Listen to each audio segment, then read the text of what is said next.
আপনারা টাইটানিক জাহাজের নাম শুনেছেন? টাইটানিক জাহাজের 8 গুণ 10 গুণ বড় একটা জাহাজ আছে, আইকন অফ দ্য সি, আমি দেখে এসেছি।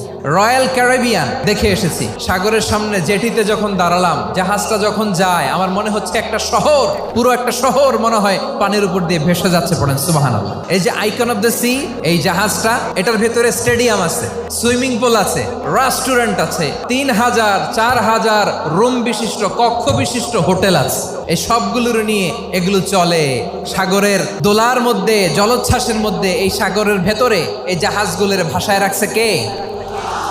এই যে বাংলাদেশে যে গাড়িগুলো চালান, বেশিরভাগ গাড়ি আসে কিন্তু জাপান থেকে। হাজার হাজার গাড়ি একটা জাহাজ বহন করতে পারে। সূরাত বনী ইসরাইলের এই চমৎকার আয়াতের ভেতরে আল্লাহ তাআলা বেসিকলি মানব জাতির প্রতি তার 4টি স্পেশাল অনুগ্রহের কথা বলেছেন। 2 নম্বর অংশে আল্লাহ তাআলা বললেন, ওয়া হামালনাহুম ফিল বাররি ওয়াল বাহর, স্থলে এবং সমুদ্রে আমি তাদের জন্য চলাচলের বাহন দিয়েছি। সুবহানাল্লাহ।